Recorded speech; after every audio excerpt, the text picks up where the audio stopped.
I'm Tristan Black-Ingersoll, and this is Black Cat's Rhyme. Let's test lactate. I've been getting some inquiries about, if we want to try to do these lactate things that are being discussed on the podcast, how do we actually establish and figure that out?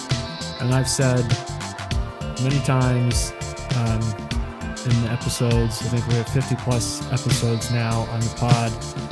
So whatever that is, 60 hours. Or the 60 hours of podcast content we have so far, I've emphasized that frequency and volume are the two most important factors of training success. And that fits with the general rule that practice increases proficiency. And that we see across all things that people improve at, the more they're able to practice, the more we improve. That's the process of learning. And exercise and training, as much as some people like to see this separation of the jocks and the nerds as this, dichotomy that should never be challenged or questioned, training is a process of the body learning about its environment and making some adaptations in response to that environment. And after frequency and volume, you're left with the question of, how fast or how intense or how hard am I supposed to do that? And so we have this sort of paradox where frequency and volume are the most important thing in order to see and experience improvement. But at the same time, if you don't know the intensity, then the frequency and the volume won't work for you.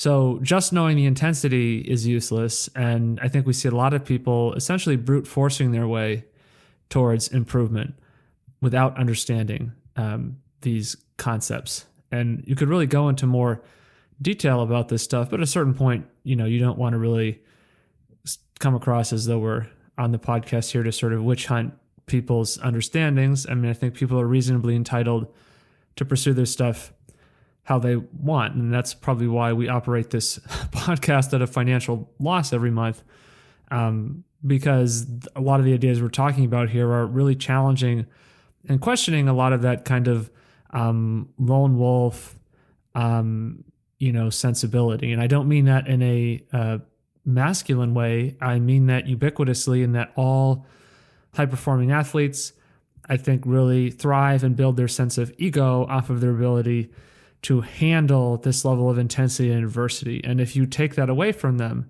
and you change it to something where it doesn't need to be that hard, what are they going to be left with? And this idea that, actually your rarity is a product of a flawed approach, and actually there should be an abundance of performance. So if you take away somebody's scarcity of unique ability, and that's where their sense of self is tied to, then you're really rattling their cage.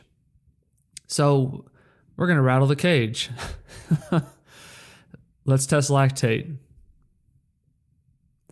So I'm going to bring this graph up a couple times as a reference. This is a graph from December of 2018, when I first got a lactate meter. And this is a graph of my fitness and my brother Camden's fitness. And it's a really good demonstration because I had some stuff going on where I hadn't really worked out for probably 6 to 8 weeks. And I wasn't in particularly good shape before that. And then you have my brother's fitness. And he was also not in even necessarily top form or top fitness, or however you want to think about that at this time.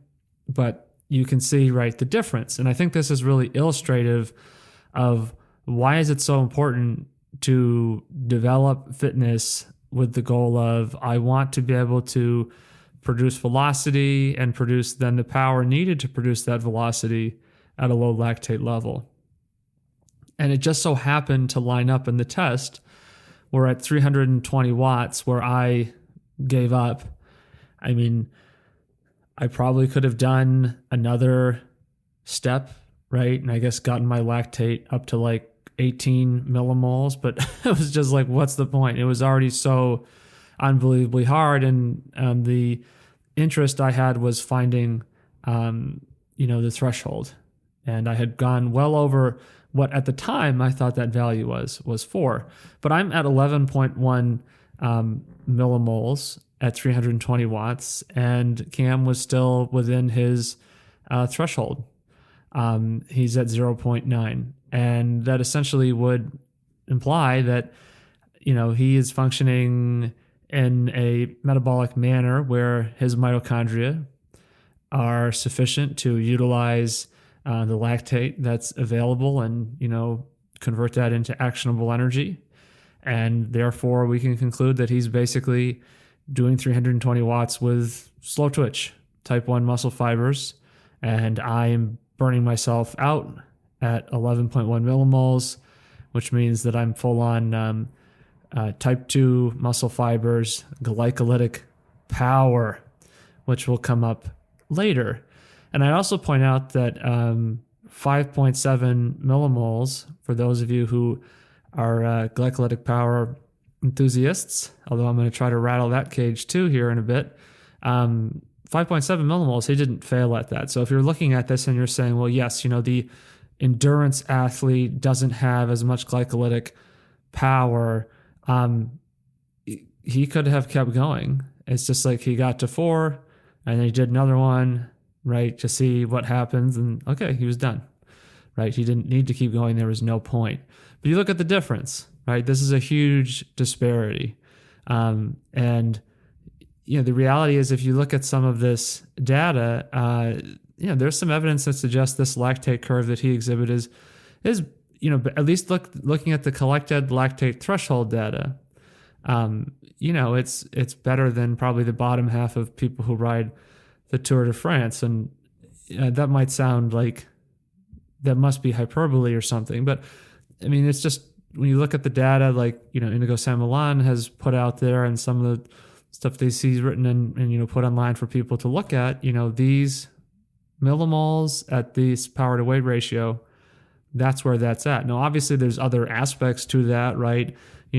How long can you function at threshold? I'm not saying that he would finish in the middle of the pack at the Tour, but I think it also suggests something about the extent to which more of us are capable of getting extremely fit than maybe we realize. And this sort of stratospheric rarity of performance is, I think, a consequence of the fact that a lot of us, for a variety of reasons, never find our way to the intensity, so that no matter how much we manipulate our frequency and volume, we just don't really make that much progress, or we progress to a point and then we're just sort of stuck.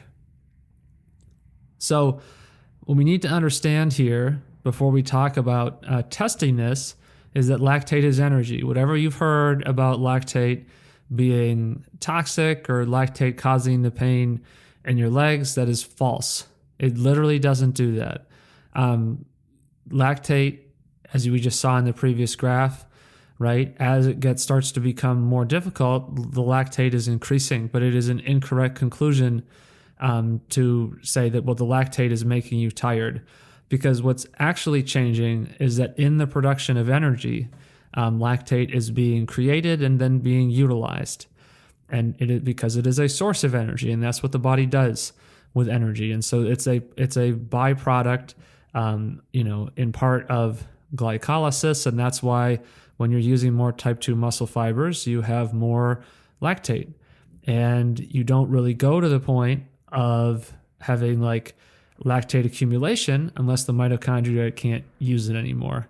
We'll elaborate a little bit more on that, but essentially lactate is energy, and we need to recognize this as a fundamental principle, because when you try to understand anything about this, it always has to rationalize with lactate is energy. And if you're reaching a conclusion about lactate and it's not in the context of the body uses this as energy, then you're going to reach incorrect conclusions. And this is why a lot of these paradigms about like tolerating lactate or clearing lactate, and I like to use the word utilize, because if it's energy, it's used.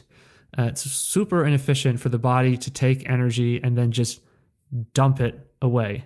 Okay, that's flies in the face of everything we know about selective evolution, that efficiency is a key characteristic that is selected for. And an organism as successful as humans would not have gotten to the point where it was if we just produced lactate and then just like at this energy unit and then just like got rid of it. Okay, it doesn't make sense. So we have sort of this lactate paradox. If lactate is energy, then why does exercise become harder as lactate accumulates? If it's energy, why would the production of more energy cause increased levels of fatigue? And the reason for that is because if it's accumulating, it's because it's not being used. And people oftentimes mistakenly assume that lactate just starts appearing when we get tired. But that's not the case. It's we're becoming tired because we've crossed over our ability to utilize that lactate. So if we simple dichotomy, we've got on the left, right, we've got aerobic type 1 muscle fibers. Let's associate these with mitochondria. These are the muscle fibers that are really good at using lactate. And then we've got the anaerobic type 2 muscle fibers. These are the muscle fibers that are really good at glycolysis, and we can glycolytic power, okay? Breaking down glucose into energy, okay? And then one of the byproducts of this is lactate, and I would think of that as like an efficient mechanism by the body to then take byproducts and actually convert them, into an item that can be then further metabolized again, and then shunting that back towards this mitochondrial system because the body's evolutionary bias, again, is to be efficient. We can simplify this and we can say that you have the slow twitch and the fast twitch. And one of the problems with those terms is that people think that, well, like in running, this is something I learned in running culture, is that it's hierarchical and you've got the people with the fast twitch and they're the awesome runners. And then you've got the dubbers with the slow twitch and just sort of fumbling along. But I want to suggest to you that fast twitch fibers aren't faster. I mean, I had all that glycolytic power on that graph. You ask yourself, who's going to win that race, myself or my brother, right? At that, not that I'm ever going to beat him in a race, but certainly at that fitness point, there was no chance. So higher peak lactate accumulation isn't a faster athlete. And there's this stuff in triathlon, which is especially long distance triathlon, people are doing races that are 3-4 times as long as just running a marathon road race. And, there's this obsession with glycolytic power and this concern of, well, I'm not maintaining my glycolytic power. And I just don't think that makes any sense. Kipchoge runs 105 consecutive 400-meter runs in 69 seconds, right? In a row. He does that, right? There's no recovery. Consecutive 400s in a row, no recovery.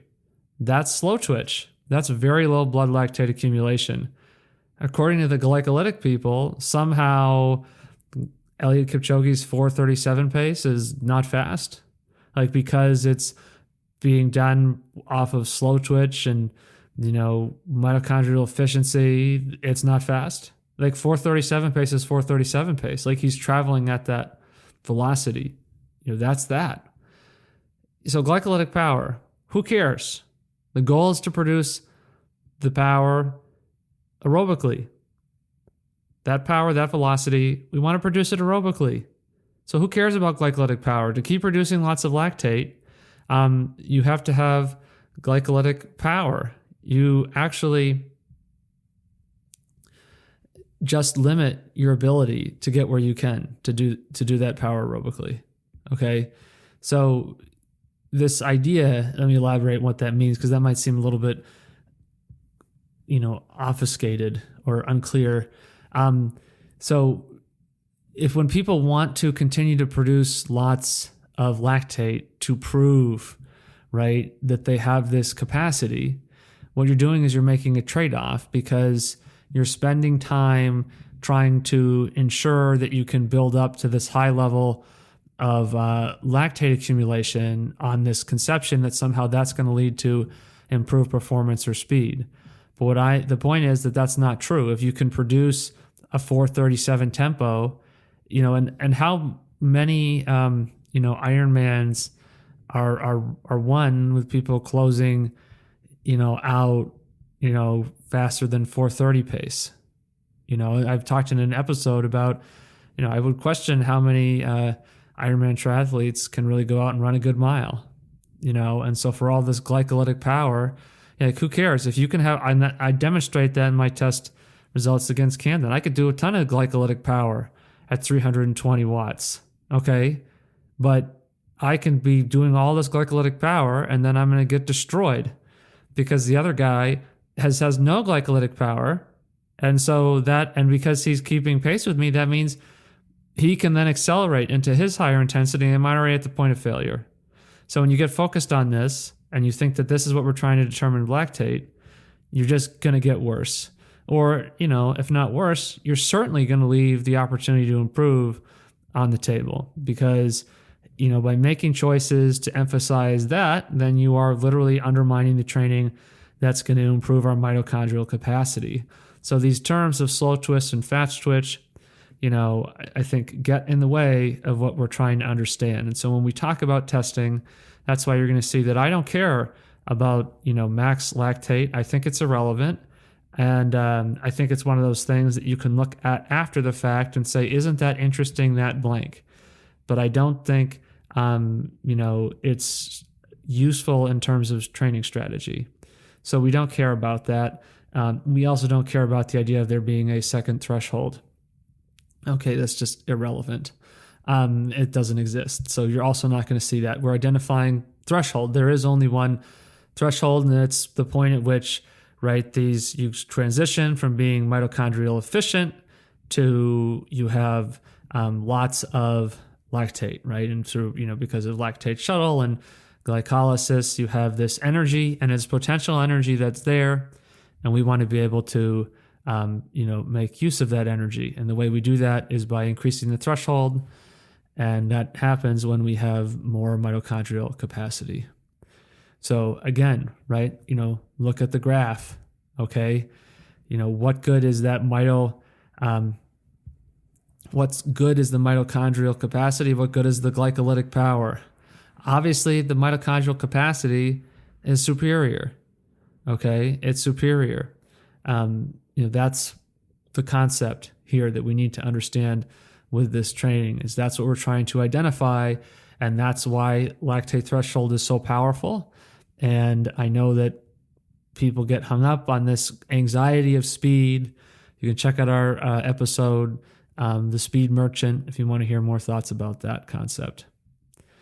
So the other thing that comes up is maximum lactate steady state. And this is also a bag of beans because, it's based on this idea of there being like, a 30-minute thing, and then what's the highest lactate, the highest pace you can go or wattage you can do or work you can sustain without lactate, stacking at that intensity. So this is a diagram that I just kind of threw together to try to represent, how I think about this and picture this. And, basically, this is the way I think most people kind of visualize this, is they see this like effort over, like most people are only trying to train in, that type 2 glycolytic zone, because anytime you're going over threshold, which is this very controlled, relaxed effort, that's what you're doing. And that's it. Those are the two states.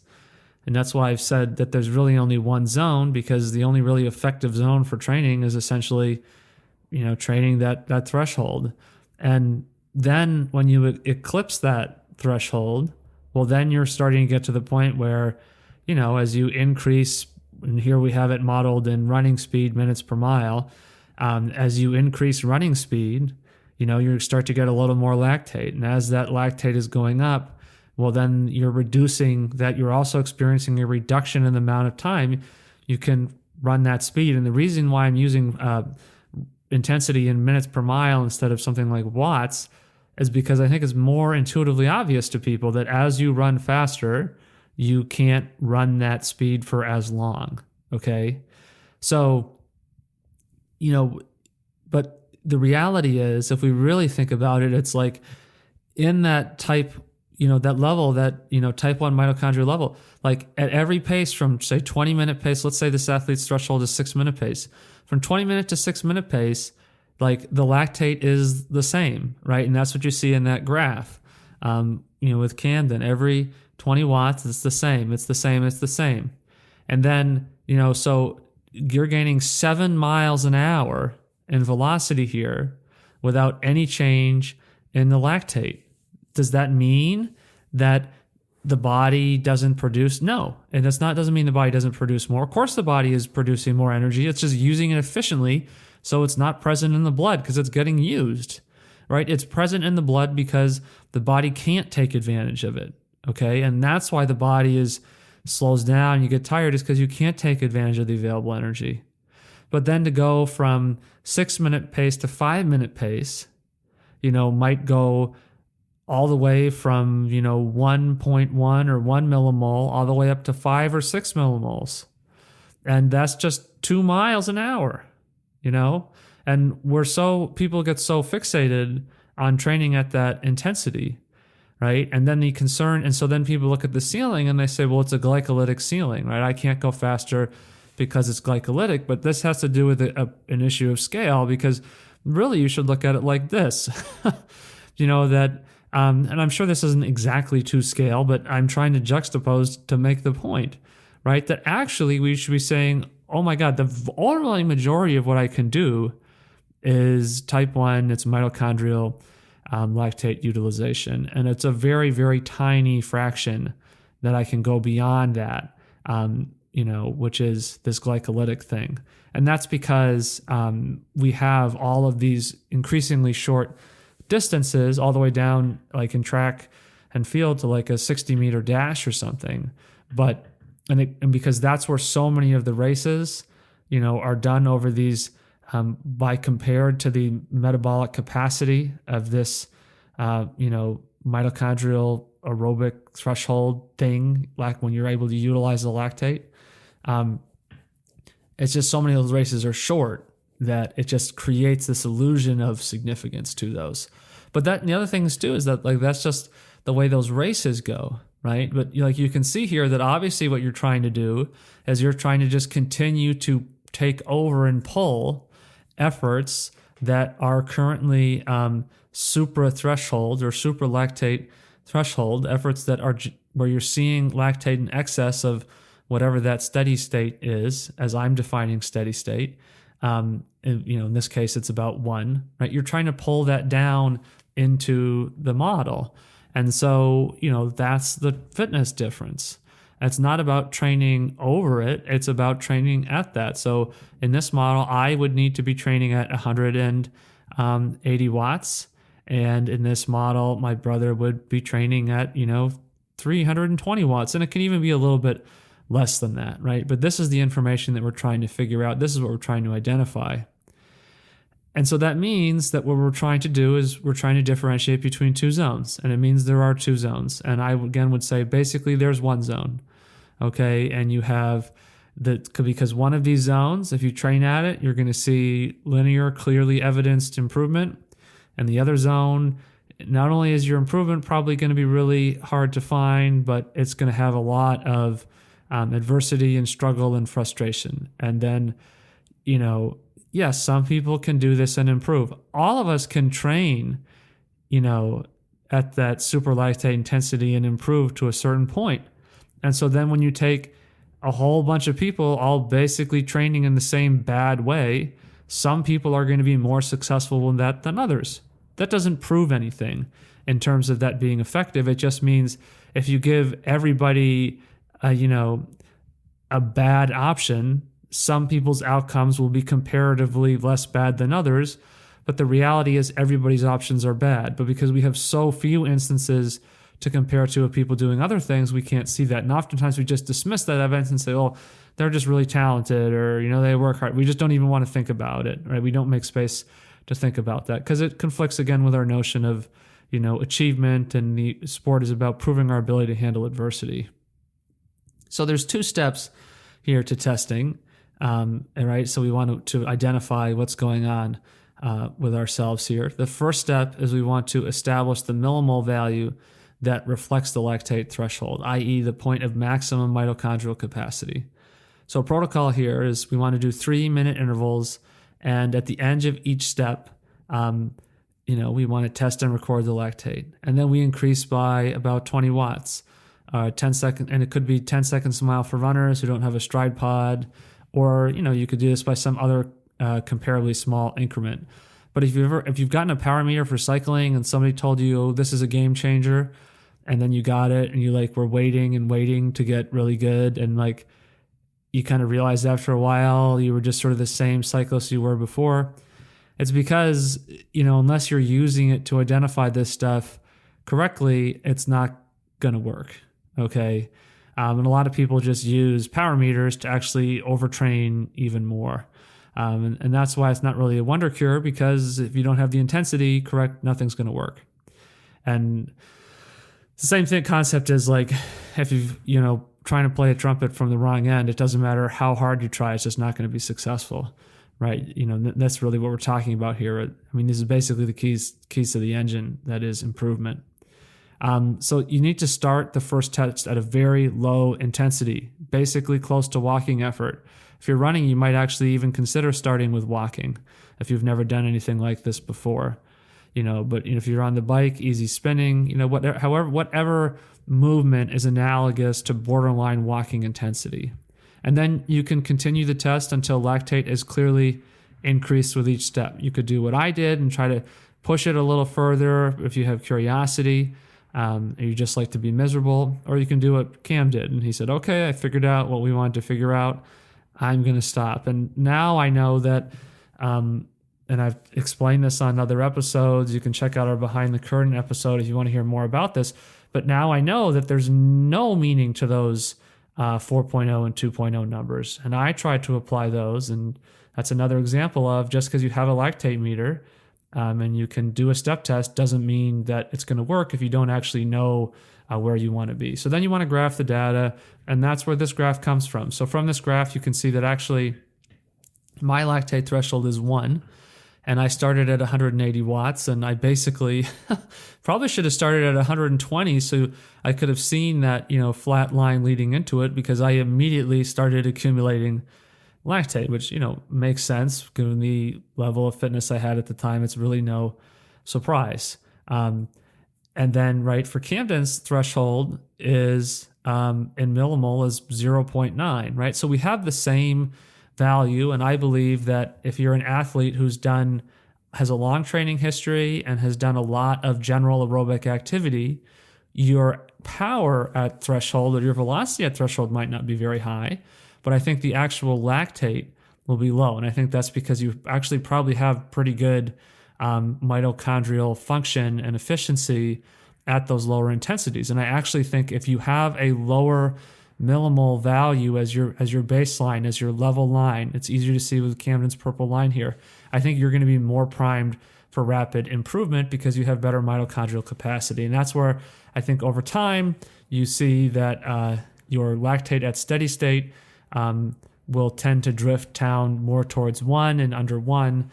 And that will be one thing that will happen with fitness, in addition to the fact that, you will go further and further up the intensity scale before the lactate will accumulate above that number. So we take this number now, and then we can use the test further, because this only I think the best value of the step test is to just identify what does that number look like, how much millimole do I accumulate when I'm still below threshold, because all this is saying is where am I switching from, what do the numbers look like when I switch, okay? Don't even worry too much about your watts, because our real goal, and I believe this is essential, is you need to learn how it feels. And you can use power and then maybe heart rate and pace to sort of help coach yourself onto that feel. But ultimately, you need to know how it feels. And the best way to determine where you're at, after using your lactate meter is your brain. And then eventually your brain becomes better than the lactate meter, because in order to use the lactate meter, you got to stop and use it. But the best thing to do is to use the lactate meter to train your awareness. And it's not that hard to do, right? We're really good at learning things as humans. That's why, we have YouTube and stuff like this, is we're capable our brain is capable of learning. And physical self-awareness is one of those aspects. Recognizing a level of physical exertion, is not some sort of, mysticism. It's, very straightforward. But I think most of us have been programmed to not believe we're exercising productively until we're really uncomfortable. So you have to reteach, a lot of us, we need to reteach our brain. And that's where the coaching is so important. I mean, this is the value of a coach, I think. Coaches aren't valuable to write schedules. They're valuable because that's what coaching is, right? It's working with somebody through interaction and discussion and feedback and, giving them different things to try, getting them to that level of competence and awareness of what they're exactly trying to do. And then that leads to performance. So the protocol we want to use now is 10-minute intervals. They can be plus or minus a minute. But again, start at a very easy effort. And if you're not sure, start at something, again, basically at walking intensity. And then between each interval, you want to test lactate. And it's not a crisis to get back into the next interval. 60 seconds, 90 seconds. Probably won't take you any longer than that to test. You can even have somebody else test you if you have a buddy who's willing to do that. Save yourself some time. But it's not urgent to get back into the interval. Obviously, you want to get going, but they're 10-minute intervals for a reason. The whole point is that you're going long enough that it will sort of settle in. And as long as you did some sort of a 10 or 15 minute, I guess, warm up activity first, you won't have to worry about lactate, being too high in your first interval because you're just starting exercise. So then increase incrementally every 10-minute step until you get a lactate reading exceeding your threshold value. And by the way, this doesn't necessarily have to be progressive.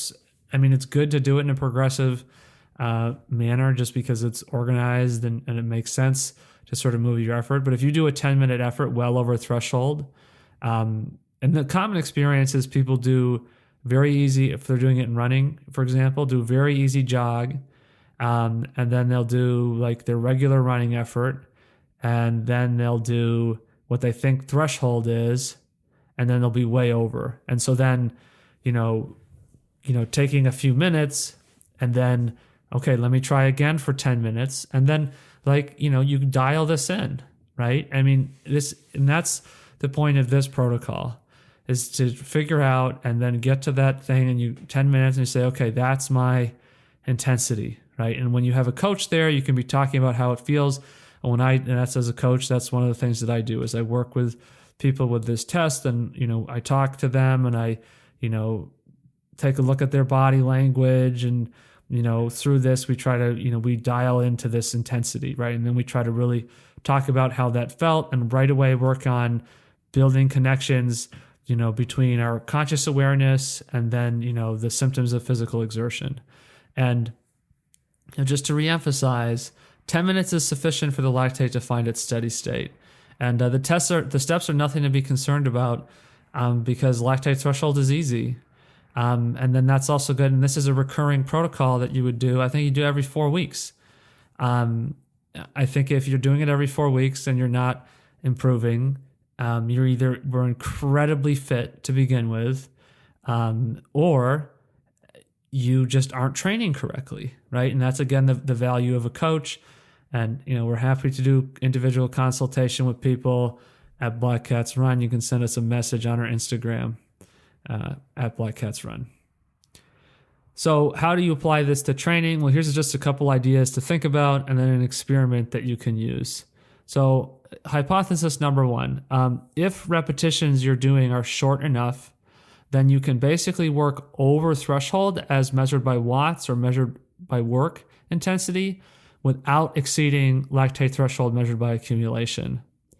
And then my second hypothesis, which plays off of that being true, if that first hypothesis is true, then I believe it's the case that if you train at that resistance, over threshold measured by watts or intensity, if you train at that resistance but remain aerobic by keeping the interval short enough that you're not making that accumulation, I think you will actually increase your rate of improvement because you're going to prime your long-term synaptic potentiation or whatever people call that. You're going to prime your synaptic pathway, your nervous system, through accessing those higher levels of resistance. Okay, and by accessing those higher levels of resistance, in an aerobic manner, we're not going to generate fatigue. And then I think you're more likely to naturally you're going to progress faster because you're not going to be running into this mechanical barrier. Plus, you're not going to have a bunch of fatigue, which also then tends to exacerbate, if not just straight up create, the mechanical barrier in the first place. So, experiment you can do. Number one, establish those maximum watts that you can do without lactate starting to accumulate. And this is identified through that 10-minute step test. And so then do intervals of 3 minutes with, say, maybe 6-minute recovery, starting at those watts you identified as the LT, and add 5 to 10 watts for each successive interval, or a proportional amount of work. And then test the LT after each interval. Determine if, by doing short intervals, you can work above LT watts as established in the test. How many watts can you do before exceeding the threshold? So how far above that? And then you can repeat this process with different length intervals. And my further hypothesis is, if that is true, if it's true that you can work with shorter intervals and do more power or resistance mechanically, but do it metabolically under or within threshold, or you can marginally go over threshold without getting into the problems of fatigue and whatnot, but that's something you have to learn through experience and working with a coach to sort of discuss and figure out what you're going on and find a way to sort of evaluate that. So I think short intervals will allow you to train the body for higher watts, work without getting the fatigue associated with that process. And I think that's huge, right? This allows you to manage fatigue in training, and that the intervals, right? The point of intervals is that they are there to make training more effective by increasing the quality of our practice, not by allowing us to work even harder. And that, number two, I think improvement in fitness should then be reflected by a couple different things: an ability to work and an increasingly high wattage for short intervals over identified LT watts without seeing accumulating lactate.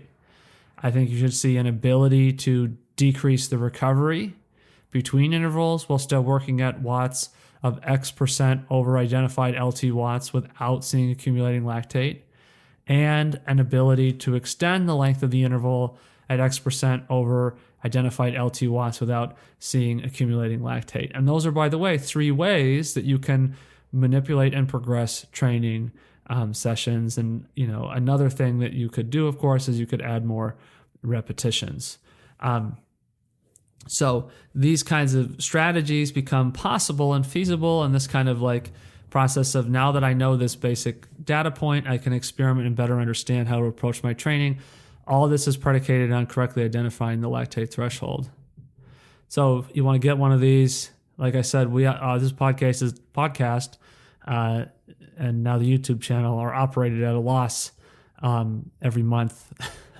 So certainly I'm not taking any kind of revenue or income for this, but this is where I got my lactate meter. This is where other people get them. I think a lot of people don't even know where you would pick one up, but Nova Biomedical sells one. I think they're less than $300, and when you know how to use it, it's well worth the investment. And when you can combine something with a power meter, you're metaphorically and literally off to the races. This is Black Cats Run. I'm Tristan Buck from We'll catch you next time.